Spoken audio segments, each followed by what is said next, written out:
მოგესალმებით, მე თორნიკა გვერენჭხილაძე ვარ და ახალ ამბებს გიყვებით. გამოშვებაში თქვენ ნახავთ.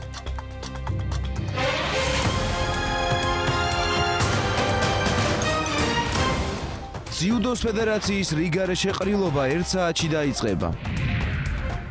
საგზაო მოძრაობის უსაფრთხოების რეფორმის შედეგებზე პარლამენტში მსჯელობენ.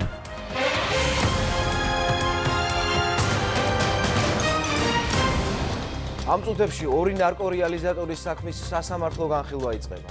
დაკავებული 2 ახალგაზრდიდან ბრალს 1 ნინო გეგელაშვილი აღიარებს. 27 წლის ქალი ამბობს, რომ ნარკოტიკებს მარტო ყიდდა. გიორგი გოგებაშვილი კი საქმეში სქემაში მონაწილეობას კატეგორიულად უარყოფს.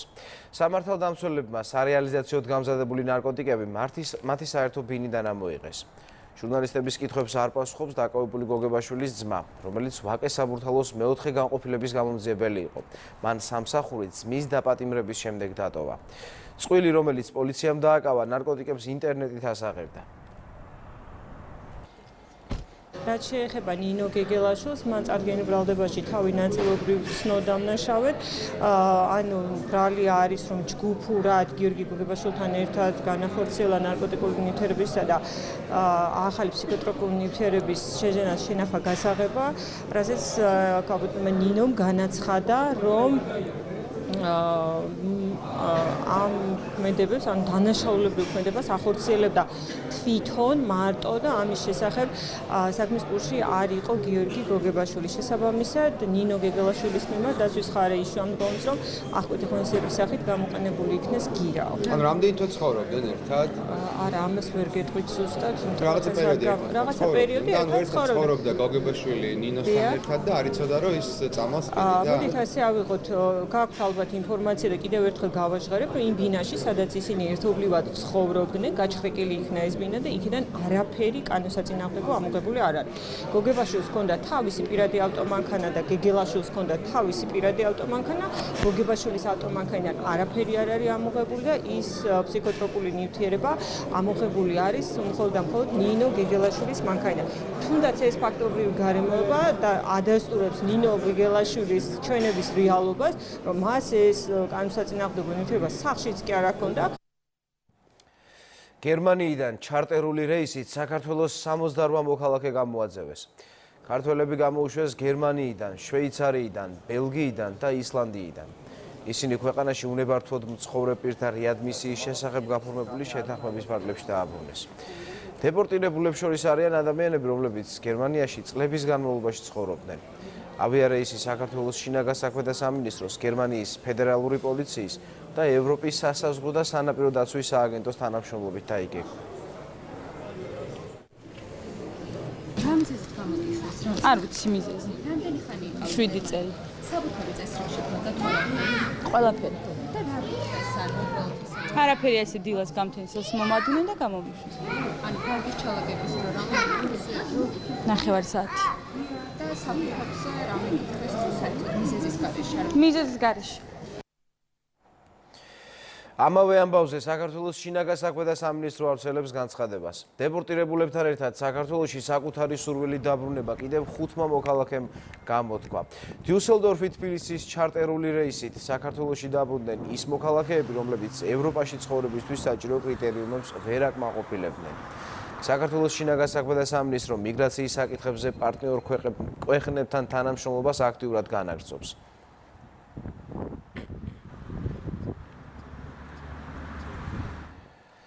საგზაო უსაფრთხოების წესებზე იურიდიული კომიტეტის ხდომაზე მსჯელობენ. საერთაშორისო და ადგილობრივი არასამთავრობო ორგანიზაციების წარმომადგენლები დეპუტატებს რეკომენდაციებს უზიარებენ. კანონმდებლები ქულების სისტემის შემოღების შემდეგ არსებულ სტატისტიკაზე ამახვილებენ ყურადღებას. ნანუკა ქაჯაია გვერდება ახლა პირდაპირ ეთერში. ნანუკა, რამდენად უსაფრთხოა საგზაო მოძრაობა ქვეყანაში? ქრონიკა ოფიციალური პირები აცხადებენ, რომ საგზაო უსაფრთხოების რეფორმის ამოქმედების შემდეგ თითქმის 15%-ით არის ავარიების შემცირებული, თუმცა საკმაოდ მაღალი არის სიკვდილიანობა. ირკვევა, რომ ავარიების დროს განსაკუთრებით ბევრი 16 წლამდე მოზარდი იღუპება, სწორედ ამიტომ არასამთავრობო ორგანიზაციები გარკვეული რეკომენდაციით მიმართავენ პარლამენტს და ისინი კანონში ცვლილებას მოითხოვენ. კონკრეტულად კი არასამთავრობოები ითხოვენ, რომ დაწესდეს მოზარდებისათვის განკუთვნილი სავარძლები, როგორც მესამე სექტორი აცხადებს, ეს უფრო უსაფრთხოს გახდის მოზარდების გადაადგილებას ქალაქში.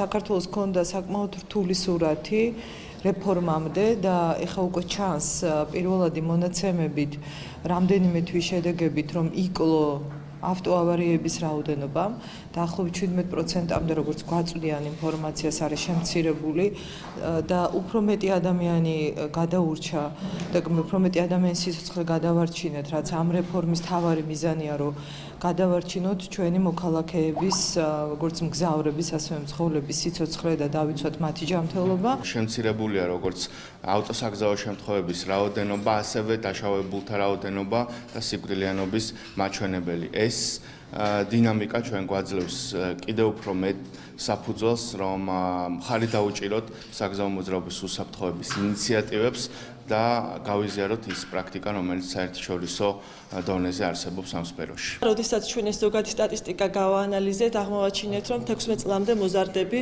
რომელთა ნახევარზე მეტი არიან მგზავრები, დაღუპულობა გაზრდილი არის. შესაბამისად, დღეს გვინდა ვისაუბროთ პარლამენტთან შემდეგი ნაბიჯების დაგეგმვაზე, რათა მგზავრები, მოზარდი მგზავრები იყვნენ დაცულები ჩვენს გზებზე და კერძოდ კი უსაფრთხოების სავარძლების შემოღების აუცილებლობა და უკანა ღვედებზე გვინდა ვისაუბროთ. შინაგან საქმეთა სამინისტრომ ქულების შემოღებასთან ერთად აუცილებელია მუდმივ რეჟიმში აწარმოოს საინფორმაციო კამპანია, რომ არსებობს ქულები, რა შემთხვევაში როგორ დაჯერიმდება ადამიანი და გარდა ამისა გამოაქვეყნოს ხშირად სტატისტიკა, რამდენ ადამიანი ჩამოერთვა, რამდენ ადამიანს შეეხო ეს პოლიტიკა, ასევე გამოაქვეყნოს სტატისტიკა უკონტაქტო პატრულირებაზე და ინფორმაცია მიაწოდოს. საგზაო უსაფრთხოების რეფორმის შედეგებსა და ამ ქვეყანაში არსებულ გამოწვევებზე ამ წუთებში იურიდიული კომიტეტის ხდომაზე მსჯელობენ ადგილობრივ არასამთავრობოებთან ერთად ხდომას ესწრებიან საერთაშორისო ადგილობრივი ორგანიზაციის წარმომადგენლები. ისინი საკუთარ გამოცდილებებს უზიარებენ ქართულ დეპუტატებს, მე გეტყვით, რომ საგზაო უსაფრთხოების რეფორმა საქართველოში ზუსტად 1 წლის წინ ამოქმედება. მადლობა ნანუკა ქაჯაიას უსმენდით პირდაპირ ეთერში. საკონსტიტუციო სასამართლოში ეგრეთ წოდებულ მოსმენების კანონზე არსებითი განხილვა იწყება. მოსარჩელე მხარე მიიჩნევს, რომ მოქმედი რეგულაციები სასამართლოს მიერ უკვე გაუქმებული ნორმების იდენტურია. მათივე განცხადებით, ოპერატიულ-ტექნიკური სააგენტო, რომელსაც ეგრეთ წოდებული გასაღები აქვს, სუსის დაქვემდებარებაშია და შესაბამისად დამოუკიდებელი ვერ იქნება. არასამთავრობო ორგანიზაციებს მიაჩნიათ, რომ მოქმედი კანონმდებლობა ადამიანის პირადი ცხოვრების ხელშეუხებლობას ვერ უზრუნველყოფს. კამპანია ეშენ გეხებას ფარგლებში საკონსტიტუციო სასამართლოს 326-მა მოქალაქემ მიმართა. მათ შორის სახალხო დამცველმაც. მეგობრის სტატუსით დარეგისტრირდა პრეზიდენტის წერილობითი შუამდგომლობაც. გამწესრიგებელ სხდომაზე პლენუმმა ოპერატიულ-ტექნიკურ სააგენტოს და სახელმწიფო უსაფრთხოების სამსახურის წარმომადგენლებს მოусმინა. სასამართლოში ასევე იმყოფებოდა პერსონალურ მონაცემთა დაცვის ინსპექტორიც.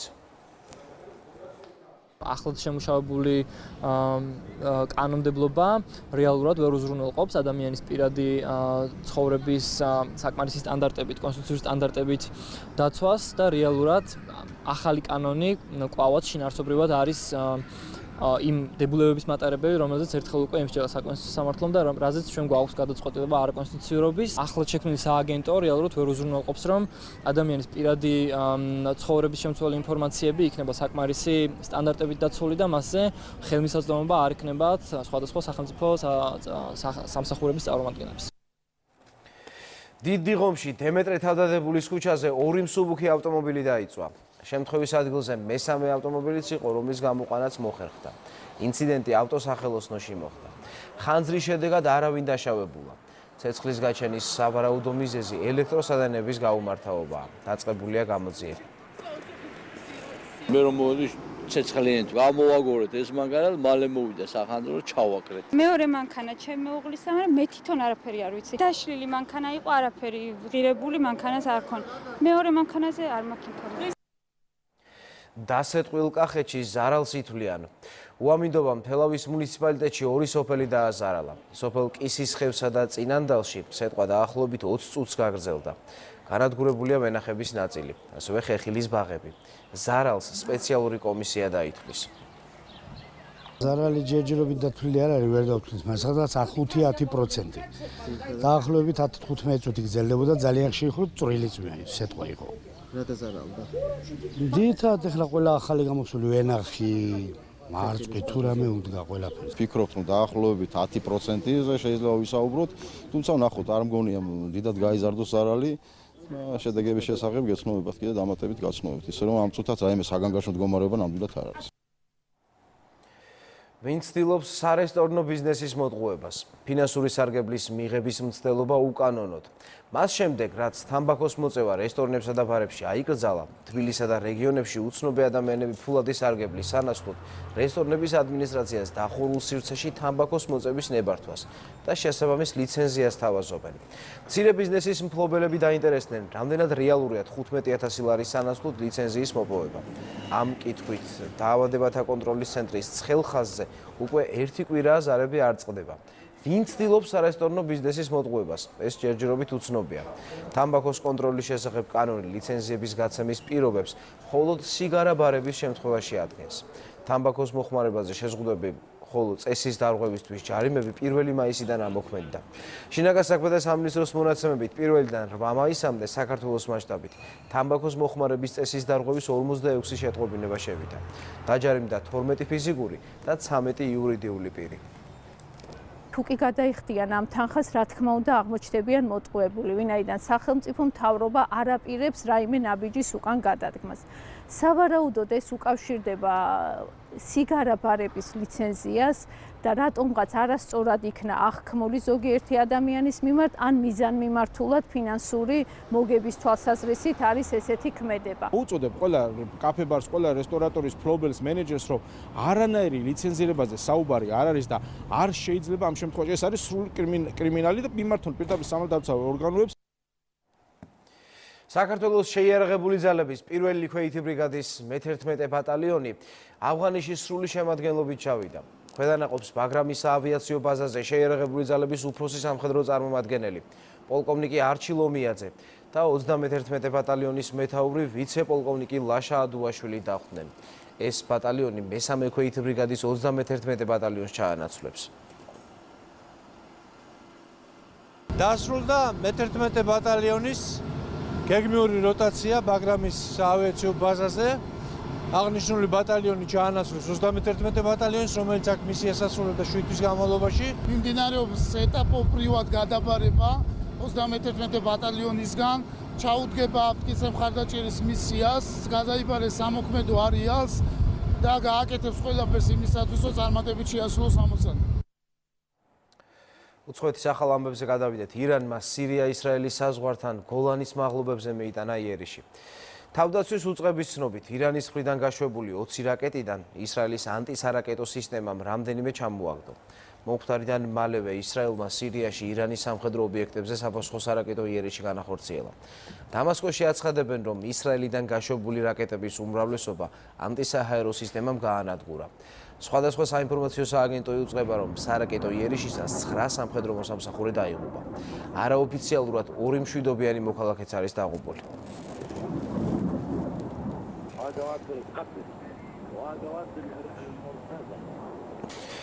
ირანის ბირთვულ პროგრამასთან დაკავშირებული სიახლეების და გოლანის მაღლობებზე მომხდარი ინციდენტის პარალელურად რეგიონში შექმნილ ვითარებაზე ისრაელის პრემიერ-მინისტრი რუსეთის პრეზიდენტს ესაუბრა.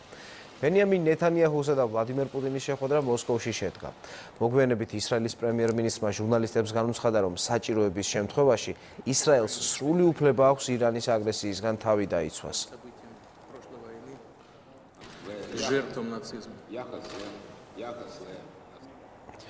დონალდ ტრამპი ისევ აფრთხილებს ირანს.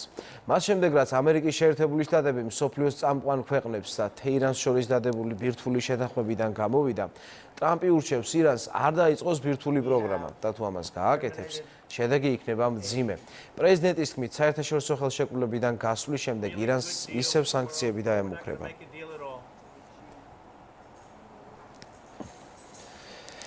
ამერიკის შეერთებული შტატების პრეზიდენტი და ჩრდილოეთ კორეის ლიდერი ერთმანეთს სავარაუდოდ სინგაპურში შეხვდებიან. ამის შესახებ ცნობას CNN-ი ავრცელებს. ტელეკომპანიის ინფორმაციით, შეხვედრის ადგილისა და თარიღის შესახებ საბოლოო გადაწყვეტილებას ტრამპი მიიღებს. ლიდერების ისტორიული შეხვედრის დეტალებზე განცხადებას თეთრ სახლში 3 დღეში გააკეთებენ.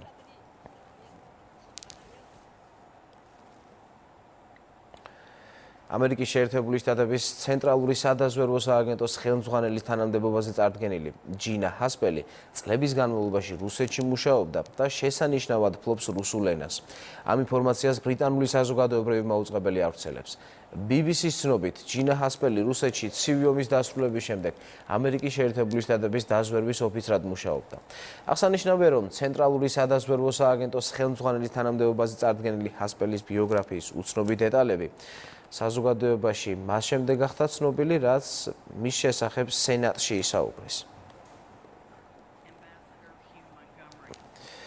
ვაშინგტონმა სანქციები რუსეთის, ჩრდილოეთ კორეისა და ჩინეთის თავდაცვის სტრუქტურებს დაუწესა. ოფიციალური დოკუმენტის თანახმად შეზღუდვები შეეხო თურქეთში, ეგვიპტესა და არაბეთის გაერთიანებულ საამიროებში არსებულ რამდენიმე ორგანიზაციას. სანქციები კი მასობრივი განადგურების იარაღის გავრცელებლობის შესახებ ამერიკის კანონმდებლობის დარღვევას უკავშირდება. სიაში სულ 28 სტრუქტურა მოხდა. ამასობაში გერმანიის კანცლერი ალაპარაკდა სამხედრო ხარჯების გაზრდაზე. რადგან ის მიიჩნევს, რომ გერმანიიდან სამხედრო სფეროსთვის გამოყოფილი ფინანსები არასაკმარისია. აღსანიშნავია, რომ სამხედრო ხარჯების გაზრდას მერკელს ქრისტიან-დემოკრატიული და ქრისტიან-სოციალისტური კავშირის წევრებიც ურჩევენ. გერმანელი კანონმდებლების თქმით, 2021 წლისთვის სამხედრო ბიუჯეტი 59 მილიარდ დოლარს უნდა შეადგენდეს. რუსეთის დედაქალაქში ლატვიის საელჩოს დაესხნენ თავს. სამართალდამცველთა განცხადებით, შენობას საკვამლე ყუმბარები ესროლეს. ადგილობრივი მედიის ცნობით, თავდასხმა ბოლშევიკური პარტიის მხარდამჭერებმა განახორციელეს. პოლიციამ მეჭვინტანილები უკვე დააკავა. ამ ფორმით აქციის მონაწილეებმა ლატვიელი პოლიტიკოსის და ადამიანის უფლებათა დამცველის ვლადიმერ ლიდერმანის დაკავება გააპროტესტეს. საფრანგეთში რკინიგზის თანამშრომლების გაფიცვა გრძელდება. სარკინიგზო მიმოსვლა პარალიზებულია. პროტესტის მიზეზი მთავრობის ის გადაწყვეტილებაა, რომლის მიხედვითაც სარკინიგზო კომპანია SNCF-ის რეფორმა იგეგმება. რკინიგზის თანამშრომლები შიშობენ, რომ რეფორმას კომპანიის პრივატიზაციაც მოყვება. მთავრობა კი რეფორმის აუცილებლობას უკავშირებს ვალს, რომელიც კომპანიას დაუგროვდა. პოლონეთის ქალაქ პოზნანიდან ვარშავისკენ მიმავალი ავტომაგისტრალი ახლა ჩაკეტილია. მიზეზი 12 ტონა თხევადი შოკოლადით სავსე სატვირთოს ავარიაა. პოლიციელების განცხადებით, მაღალი სიჩქარით მოძრავი ტრაილერის მძღოლმა საჭე ვერ დაიმორჩილა და მაგისტრალზე მოცურდა. ავარიის შედეგად სატვირთოდან თხევადი შოკოლადი დაიღვარა. პოლონური მედიის ცნობით, შოკოლადი ერთ-ერთ ადგილობრივ ქარხანას ეკუთვნის. ახლა მაგისტრალის შოკოლადისგან გასუფთავებას ცდილობენ.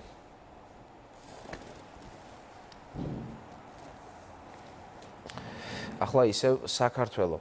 ერთ საათში ძიუდოს ფედერაცია რიგარეშე ყრილობაზე შეიკრიბება. ძიუდოისტები ისევ პროტესტს უცხადებენ ფედერაციას და ისევ დავით ქევხიშვილის უპირობო გადადგომას მოითხოვენ. ბოლო ცნობებით ნათია გაბოძე გვერდება ახლა პირდაპირ ეთერში. ნათია, გისმენთ.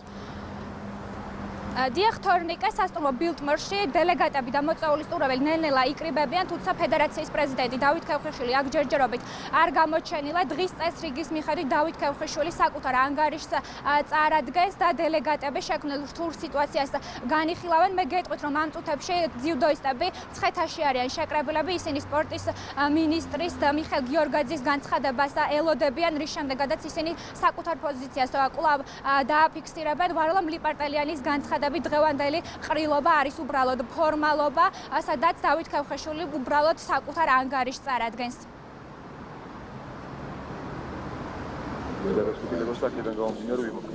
ყრილობა, არაფერი არ წყდება იქ, არც გადაყენება, გადმოყენება, ასე შემდეგ, უბრალოდ ანგარიში უნდა წარადგინოს და ისაუბროს თუ რა გააკეთა, რამდენად მაგარი მენეჯერია, რამდენად მაგარი პრეზიდენტია, ამის ქებაში იქნება მეტი გადასაწყვეტი, მან არჩევნები მანდ არ არის და არაფერი და რა უნდა ილაპარაკოს, მაგას სალაც არა აქვს. 30 კაციდან 15 კაციდან 31 მაგის ადამიანები არიან რა უნდა გადაწყვიტოს იქ. ჩვენთვის აზრი არა აქვს. მე გეტყვით, რომ ამ წუთებში სპორტის მინისტრი მიხეილ გიორგაძე კომენტარს აკეთებს, შეგვიძლია პირდაპირ ეთერში მოვისმინოთ მინისტრის კომენტარი. რადიკალურად განსხვავებულად აფასებენ საკითხებს, რომელზეც ბოლო დღეების განმავლობაში იყო საუბარი. ჩვენ შევთანხმდით იმაზე, რომ სამინისტროს საპარლამენტო კომიტეტის და ოლიმპიური კომიტეტის ერთობლივი საკომისიო კომისია ჩამოყალიბდა, რომელმაც გამოითხოვა დეტალური ინფორმაცია ფედერაციისგან ყველა იმ საკითხთან დაკავშირებით, რომელზეც იყო ამ დღეებში საუბარი. უახლოეს დღეებში მოხდება ძალიან სკრუპულოზური შესწავლა ყველა ამ საკითხის და შედეგებს და შესაბამის გადაწყვეტილებებს, კონკრეტულ გადაწყვეტილებებს, რომელიც კომისიის მიერ იქნება მიღებული, ჩვენ რა თქმა უნდა ფართო საზოგადოებას მივაწვდით. ანუ კომისია შეიქმნა. დიახ, კომისია შეიქმნა. მოგახსენეთ, რომ გადაწყვეტილებები იქნება ძალიან მალე ცნობილი, ეს რა თქმა უნდა ჩვენ ამ პროცესს არ გავწელავთ. ასე ვთქვათ, სიტუაციის სიმწავიდან გამომდინარე, მანამდე მე მინდა ვთხოვო ყველას, რომ შევინარჩუნოთ თავი სამართლებრივ ჩარჩოებში, არ მოხდეს, ასე ვთქვათ, ხელოვნური ესკალაცია სიტუაციის, იმიტომ რომ ჩვენ გარანტიას ვაძლევ ყველას, რომ ვიქნებით აბსოლუტურად მიუკერძოებლები, ძალიან მკაცრები შეფასებაში, სადაც ესეთი შეფასება საჭირო იქნება და პირიქით, თუ რაიმე საკითხი ან არასწორად იყო, ასე ვთქვათ, გაგებული ერთი ან მეორე მხარის მიერ, ან გარკვეული, ასე ვთქვათ, არასწორი ინფორმაცია არსებობდა, ან არასწორად იყო რომელიმე საკითხი ინტერპრეტირებული, ყველაფერს ნათელი მოეფინება. კიდევ ერთხელ ყველას მოუწოდებ, რომ ესკალაცია არ მოხდეს სიტუაციის და სამართლებრივ ჩარჩოში დარჩეს ყველა. დღეს დაანონსებულია ყრილობა. თქვენი ინფორმაციით გაიმართება თუ არა ეს ყრილობა, ქონდა თუ არა კომუნიკაცია იგივე ქევხიშვილთან? დიახ, ასეთი კომუნიკაცია იყო.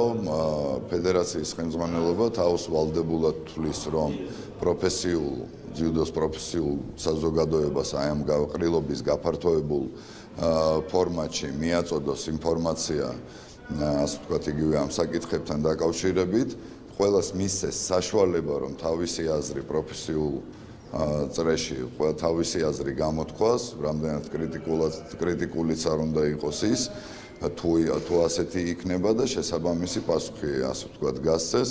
თუმცა მიუხედავად ამისა, როგორც მოგახსენეთ, მიუხედავად იმ შეფასებებისა, რომელსაც ერთი ან მეორე მხარე აკეთებს, ან აწი გააკეთებს, ჩვენ აი ამ ფორმატში გავაგრძელებთ მუშაობას და როგორც მოგახსენეთ, გადაწყვეტილებებს მივაწვდით უკვე ფართო საზოგადოებას. ყრილობა ტარდება და ეს, ასე ვთქვათ, სრული უფლება არის ბუნებრივია ფედერაციის. თქვენ მოისმინეთ მანამდე განცხადებები, რომ არ მოხდა, სწორედ იმიტომ, რომ ესკალაცია არ მომხდარიყო სიტუაციის, ასე ვთქვათ, პირდაპირ დებატების ფორმატში ესეთი საუბარი არ შემდგარა და ეს ყრილობა არის სწორედ ის საშუალება, სადაც ესეთ გაფართოებულ ფორმატში ფედერაცია გარკვეულ პასუხებს გასცემს იმ, ასე ვთქვათ, პრეტენზიებს, რომელიც დაკენებულია. ესე იგი, პირველი პირები იქნებიან ჩართულები, გულისხმობს სამინისტროს მხრიდან მე და ჩემი მოადგილეები, ბატონი მიხეილ ყაველაშვილი, ბატონი შოთა ხაბარელი, ბატონი ლერი ხაბელოვი და ასე ვთქვათ, ის წარმომადგენლები კომიტეტის ან ოლიმპიური კომიტეტის, რომლებსაც ისინი ჩათვლიან საჭიროდ, რომ ჩართონ, ასე ვთქვათ, კომისიის შემადგენლობაში. და მე ვფიქრობ, ასე ვთქვათ, იმ კომპეტენციიდან და პოლიტიკური პასუხისმგებლობიდან გამომდინარე, რომელიც ამ ინსტიტუციებს აქვს, ძალიან, ასე ვთქვათ, მკაფიო გადაწყვეტილებები იქნება ყველა საკითხთან მიმართებაში. ბატონ ანზორს, ასე ვთქვათ, მხოლოდ გულშემატკივრის, ასე ვთქვათ, სტატუსით ჩვენ ვისაუბრეთ ასევე იმაზე, რომ ასე ვთქვათ, ექსცესები არავითარ შემთხვევაში არ უნდა დაუშვათ საზოგადოებრივი წესრიგის, ასე ვთქვათ, ნაწილში და ამასთან დაკავშირებით იყო კონსულტაცია მხოლოდ. დიდი მადლობა.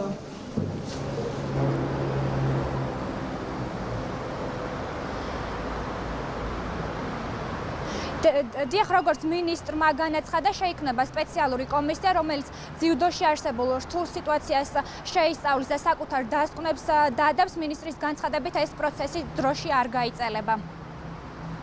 მადლობა ნათია, ნათია გაბოძე გვერდებოდა პირდაპირ ეთერში. ეს იყო ამ დროისთვის ბოლო ამბავი. დღის ყველა სიახლეს ამოიკითხავთ იმედი ნიუზ-ზე. ჩვენ კი ერთმანეთს შევხვდებით ზუსტად 2 საათზე. დროებით.